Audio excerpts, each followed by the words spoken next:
আপনাদের সকলের মনোবাঞ্ছা পূর্ণ করবেন। এখন আপনারা সবাই মিলে চোখ বন্ধ করে গণক ঠাকুরের ধ্যান করুন।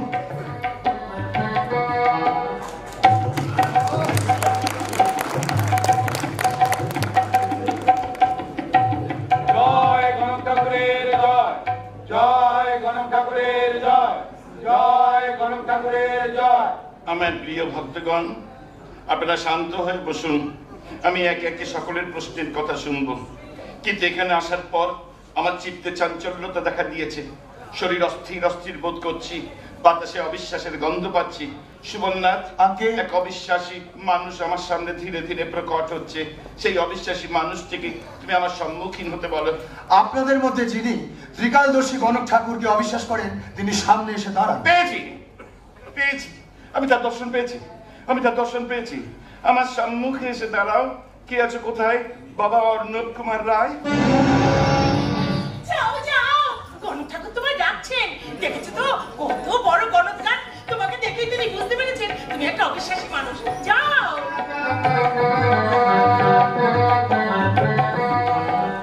বলুন, কি বলবেন? অবিশ্বাসের মোড়কে নিজেকে মুড়ে রাখলে সত্যকে চিনবে কি করে? মানে অবিশ্বাসের মোড়কটা সরিয়ে সেখানে সত্যকে প্রবেশ করতে দাও, দেখবে জীবনে অনেক শান্তি পাবে। অনেক কঠিন কর্ম তুমি সহজেই সমাধান করতে পারবে। আপনার হেয়ালি বলা কথা বুঝতে আমার অসুবিধা হচ্ছে। আমি বিজ্ঞানের ছাত্র, যা বলবেন যুক্তি দিয়ে বলুন। দেখো, তুমি যে বিজ্ঞানের ছাত্র সেটা আমার অজানা নয়। এই কর্ণফুলী গ্রামের হাই স্কুলে তুমি হেডমাস্টার মশাই হয়ে নিযুক্ত হয়েছে, তাই তো? সেটা জানার জন্য চোখ বা মুখ দেখার কোনো প্রয়োজন হয় না। আমি যে এই গ্রামের হাই স্কুলে নতুন জয়েন করেছি সেটা এখানকার প্রায় সকলেই জানে। সেটা সকলেই জানে, কিন্তু অবিশ্বাসী মন নিয়ে আমার কাছে আসার কারণটা নিশ্চয়ই কেউ জানে না। কিন্তু আমার কাছে অবিদিত নয়। গণক ঠাকুর, আপনি কি জানেন আমরা আপনার কাছে কি প্রার্থনা নিয়ে এসেছি? অবশ্যই জানি। 7 বছর বিবাহ হয়েছে তোমাদের, এখনো কোনো সন্তানাদি আসেনি। সেই আশা নিয়েই তোমরা আমার কাছে এসেছো। কি ঠিক বললাম কিনা? গণক ঠাকুর, সত্যি আপনি ত্রিকালদর্শী, কিন্তু গণক ঠাকুর আমি কি কোনোদিন মা হতে পারবো না? ঈশ্বর চাইলে অবশ্যই মা হতে পারবে। ঈশ্বরের চাওয়াতে সন্তান আসে না, স্বামী স্ত্রীর মিলনে সন্তানের জন্ম হয়। মূর্খ, তুমি একটি মূর্খ। সকল স্বামী স্ত্রীর মিলন ঘটে বটে, তাই বলে কি সকলেই সন্তান পায়? পায় না গো, পায় না। তাই যদি পেত তাহলে এই পৃথিবীতে নিঃসন্তান দম্পতিও থাকতো না। সন্তান না হওয়ার কারণ স্বামী কিংবা স্ত্রী কোন একজনের অক্ষমতা, এতে স্বয়ং ঈশ্বরেরও কিছু করা থাকে না।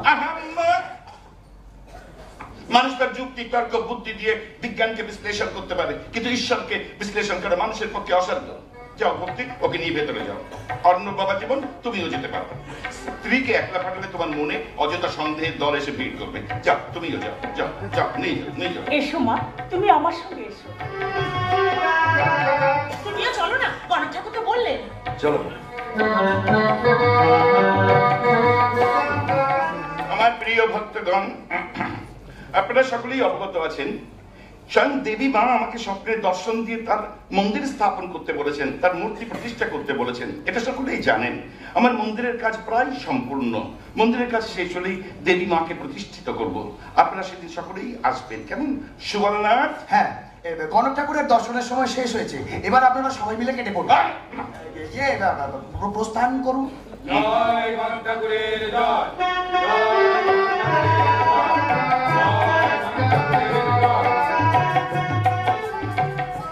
বলো, আমার সাধিকার প্রশ্নের উত্তর দিতে তোমার কোনো অসুবিধা হয়নি তো? না গণক ঠাকুর, ওনার প্রশ্নের উত্তর দিতে আমার কোনো অসুবিধা হয়নি। ভক্তি, সব ঠিক আছে? হ্যাঁ গণক ঠাকুর, সব ঠিক আছে। বেশ, তাহলে ওকে নিয়ে আমরা কবে পুজোয় বসতে পারি?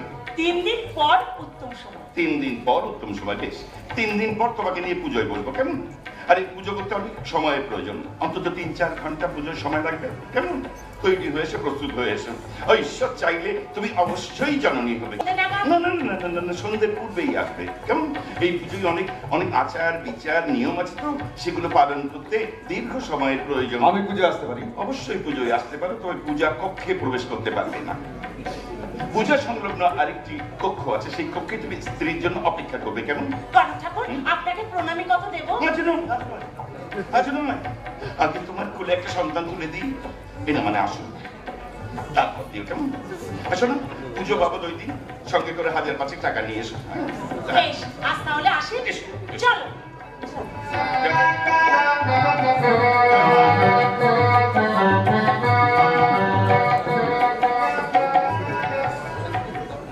বিজ্ঞানের মাস্টার, কত বিজ্ঞানকে করলাম অজ্ঞান হয়ে গেলেন অজ্ঞান। সুবর্ণা, সুবর্ণা 3 দিন পরে পুজো প্রস্তুত হোক। আমার আবার প্রস্তুত হওয়ার কি আছে? ওমের চেহারা দেখেই বুঝতে পেরেছি ভোগের থালা আগে তোমার দিকেই যাবে। বাবা বাবা, আমি একটু প্রসাদ পাবো তো? মারো না, কি মনে করেছিস আমি এখনো সক্ষম? ভাবছি তাহলে এই 4 দিন গাছে জল দিলে ফল ধরবে তো? 4 দিন গাছে জল দিলে ফল ধরবে, ও ফল বিফলে যাবে না। বলছিলাম আপনার বয়স হয়েছে, এই বয়সে? এই বয়স হয়েছে তো কি হয়েছে? আমার সক্ষমতা সম্পর্কে তোমার সন্দেহ হচ্ছে? কেন তোমার চাহিদা মেটাচ্ছি না? সারি হিংসুটে মাগি কোথাকার। পুজোর ব্যবস্থা কর। এসব না, আজ সন্ধ্যেবেলায় টিলিপাড়া থেকে একটা কেলে মেয়ে মানুষ আসবে মা বাবার পুজো করতে, ওর পুজোটা তুই করিস। বাবা, আমি ওই কেলে মেয়ে মানুষের পুজো করতে পারবো না। কেন? গায়ে কি আসছে গন্ধ? গন্ধ তো কি হয়েছে? নাকে সেলোটেপ লাগিয়ে দিবি? দেখতে জঘন্য। হ্যাঁ হ্যাঁ, জঘন্য। দেখার দরকার কি? আর তেমন যদি জঘন্য হয় চোখে ঠুলি লাগিয়ে নিবি। যাক, দিনে দিনে অবাধ্য হচ্ছিস, অধঃপথে যাচ্ছিস। হ্যাঁ, যে ছেলের বাপ এরকম হয় সে ছেলের অধঃপতন নিয়ে হয়, উদ্যোগ ভাবনা হয় না। ভবিষ্যতে আমি কোনো কেলে মাগির পুজো করতে পারবো না বলে দিলাম। যা করার তুমি করবে, আমি চলো। আচ্ছা, তুই জানিস না কেলে মেয়ে মানুষের গায়ে হাত দিলে আমার সর্বাঙ্গে চুলকুনি হয়? দূর বাবা। গণক ঠাকুর, না দাঁত কেলিয়ে দাঁড়িয়ে থাক। আপনার জন্য অত্যন্ত শুভ সমাচার নিয়ে এসেছি। এলেন না পণ্ডিত মশাই, আপনার জন্য অত্যন্ত শুভ সংবাদ নিয়ে এসেছি। আরে বাবা, নিজের ভাষায় কথা বলেন। হ্যাঁ, সেই ভালো। বলছি পটিয়ে ফেলেছি। কাকে? আপনার বউকে। আমার বউ কোথায়? সে তো 27 বছর আগে মারা গেছে। না না, আপনার নতুন শাড়িকে না, মানে আপনার বড় ছেলের বউকে। ও হো হো হো, তাহলে আমার ছেলের সঙ্গে ওরা মেয়ের বিয়ে দিতে রাজি হচ্ছে? রাজি মানে আজ বললে কাল বিয়ে লেগে যাবে। ব্যাস ব্যাস ব্যাস, না কালকে নয়, 6 দিনের দিন ভালো দিন আছে, ভালো যোগ আছে, ওই দিন বিয়ের ব্যবস্থা করো। আচ্ছা, ইয়ে ওই পাত্রীর ছবি এনেছো? কেন? দেখি দেখি দেখি দেখি একবার দেখি।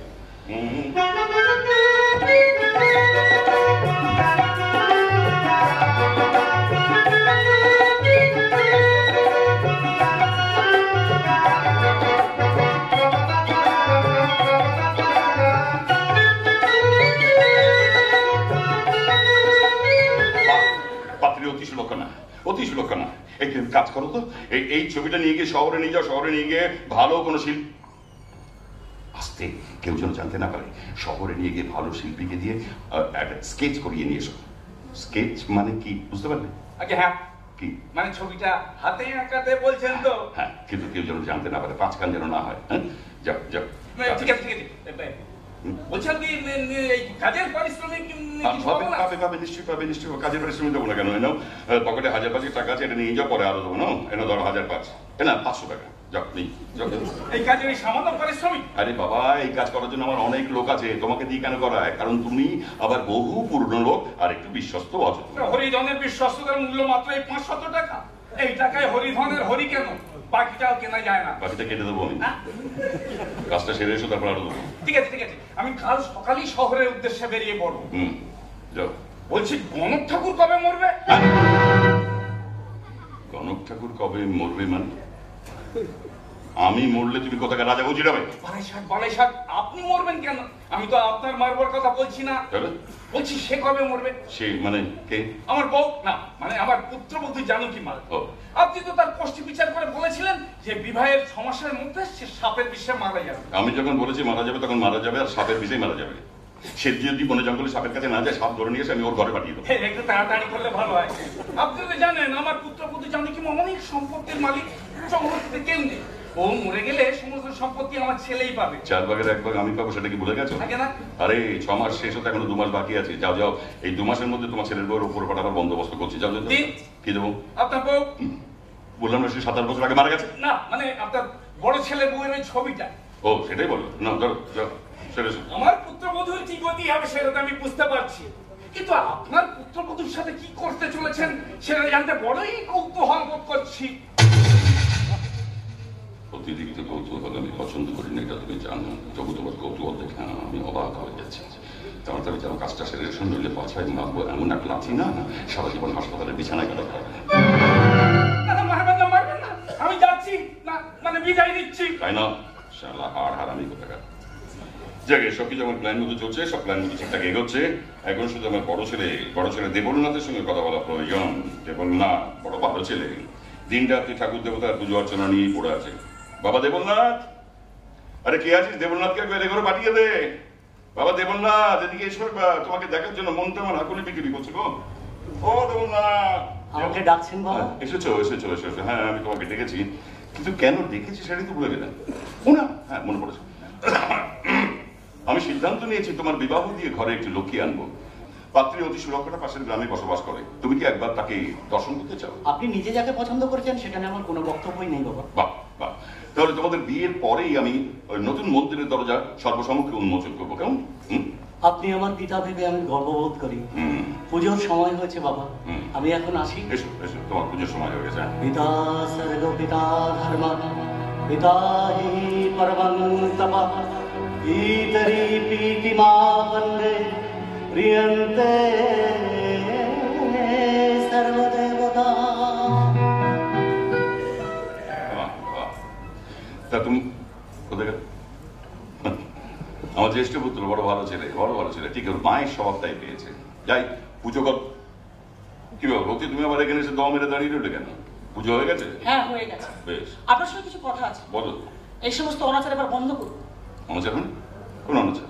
যে সমস্ত মায়েদের সন্তান হয় না, তারা অগাধ বিশ্বাস নিয়ে আমার কাছে ছুটে আসে। আচ্ছা, তো তাদের বিশ্বাস আপনি পুজো করলে সেই সমস্ত মায়েরা তাদের কোনো সন্তান পাবে। পাবে মানে? পাচ্ছে তো। আমার পুজোর কারণে বহু নিঃসন্তান দম্পতি তাদের কোনো সন্তান পেয়েছে এবং পাচ্ছে, আর ভবিষ্যৎও পাবে। তারা সন্তানবতী হতে পেরেছে ঠিকই, তা কখনোই আপনার পুজোর কারণে না। মানে?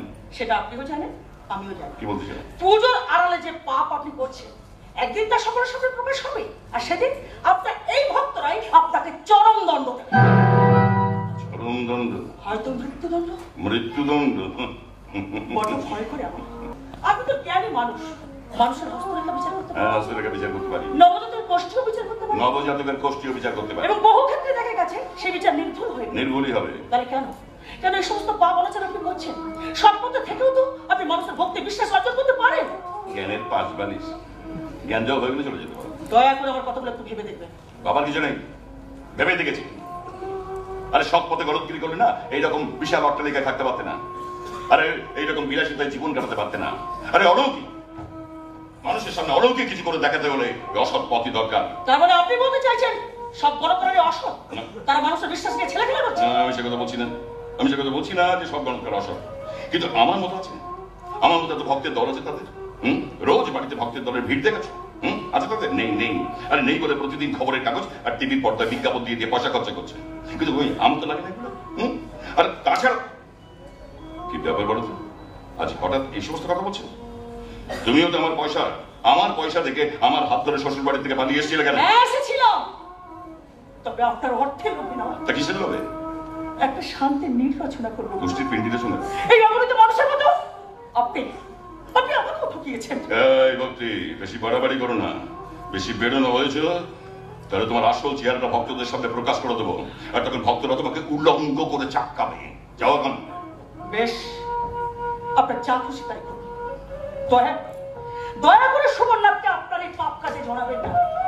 আপনার বড় ছেলে দেবনাথ যেমন সব নিষ্ঠাবান মানুষ করেছে, তেমনি সুবর্ণাথকে বড় করতে পারেন না। সুবর্ণনাথের জন্য তোর অত চিন্তা কিসের? হ্যাঁ, সুবর্ণনাথ তোর কে? সুবর্ণনাথ তোর ছেলে?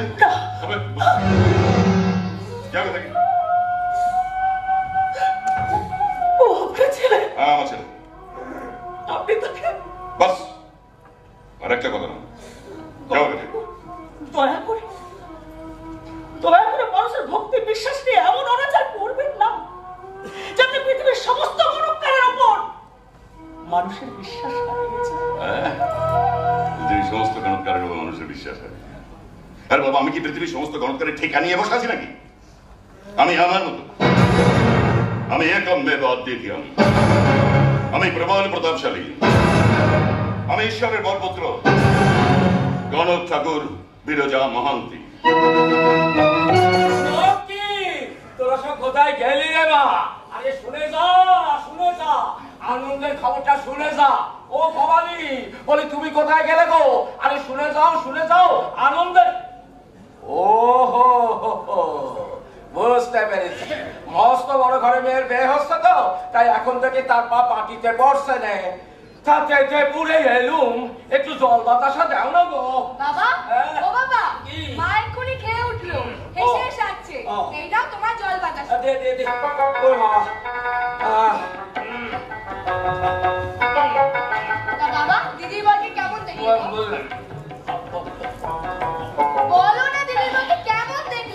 বলছি একটু জিরোয়নি।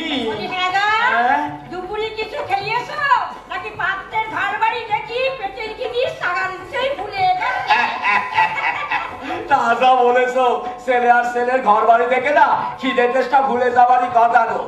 পাত্রের ঘর বাড়ি কেমন দেখলে বিস্তার করে আমার একটু বলবে? ওর বাড়ি? ওরে বাবা, সেলুকে মস্ত বড় বাড়ি, বুঝলি নাকি? কোন দিক দিয়ে ঢুকলুম আর কোন দিক দিয়ে বেরোলুম খাওয়াল করতে পারলাম না। আরে শুধু কি মস্ত বড় বাড়ি, শোন, সেই মস্ত বড় বাড়ির ভেতরে রয়েছে মস্ত বড় একটা বাগান। সেই বাগানে কত সে গাছ আছে না, তার পাশে একটা মস্ত বড় পুকুর দিঘির মতো, সেখানে যে কত মাছ কিলবিল করতেছে না দেখলে বলে বোঝানো যাবে না। গণক ঠাকুরের ছোট ছেলে সুবর্ণা সেই তো আমাকে ঘুরে ঘুরে সব দেখালি। আমার ঘরে আমার দুর্গা মার মেয়ে হচ্ছে, সত্যি মেয়ে আমার পুণ্য গো। না, শুধু মেয়ে কেন গো, মেয়ের মাও পুণ্যি করেছিল। বিশ্বাস করো, অমন মস্ত বড় দালান গোটা না আমি কেন, আমার 14 পুরুষও কেউ কোনোদিন দেখে। আচ্ছা বাবা, তোমরা কি দিদির বিয়ে মস্ত দালান বাড়ির সাথে দিচ্ছ? যার সাথে দিদির বিয়ে হবে তার কথা তো কিছু বলছোই না। সব বলেছি, যেমন বাপ তেমন তার ছেলে দুজন। ছেলেরা তো বাপকে একেবারে ভগবানের মতো ভক্তি ছেড়া করে, বাপের বাকি ছেলেকে পেট বাকি, বুঝলে ভবানী? দেবনাথের মতন অমন মিষ্টি স্বভাবের ছেলে না আজকালকার দিনে তুমি একটুও খুঁজে পাবে না, আমি হলপ করে বলতে পারি। জানো ভবানী, আমি যে দুর্গার বাপ, এই পরিচয়টা পাবার পর না দেবনাথ আমারে গড় করে পেন নাম করে। তোমারই পেন নামও করলে? হ্যাঁ গো, শুধু দেবনাথ কেন, তার ছোট ভাই সুবলনাথ সেও আমাকে গড় করে পেন নাম করলে। আহা, সেও বড় মিষ্টি স্বভাবের ছেলে গো, কি মধুর বাকি, শুনলি পরে কান একেবারে জুড়ো হয়ে যায়। বলি হ্যাঁ গা, আমাদের ছোট মেয়ে লক্ষ্মী তো খুব লক্ষ্মীমন্ত।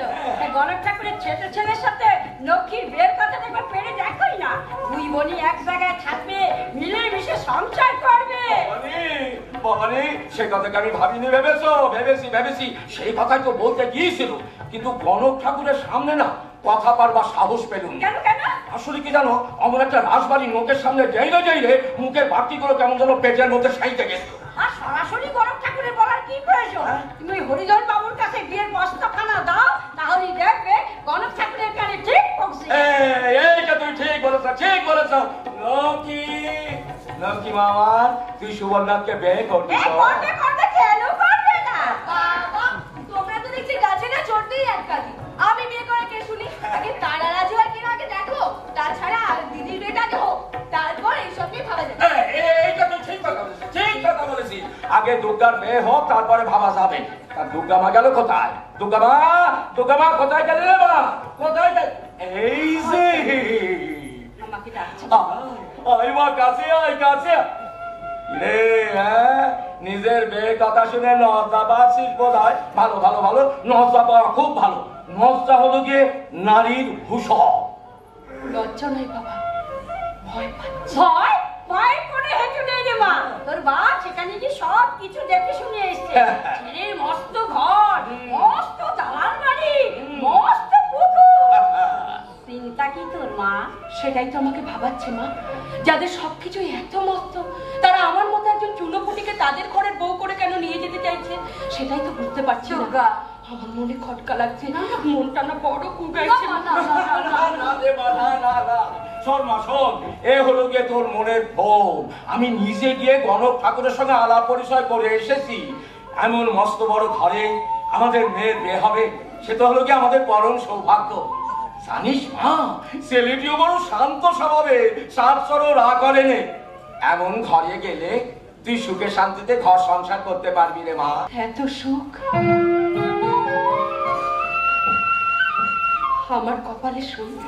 এই দিদি, অত চিন্তা করিস না তো, বাবা নিজে গিয়ে দেখে এসেছে। আর তেমন কিছু হলে বাবার চোখে নিশ্চয়ই ধরা পড়তো। ঘর পোড়া গরু, সেই ধরে মেঘ দেখলেও ভয় পায়। অযথা চিন্তা ছাড়, আর কদিন পর তুই শ্বশুর বাড়ি চলে যাবি। যে কদিন এই বাড়িতে আছিস তোকে ছাড়বো না।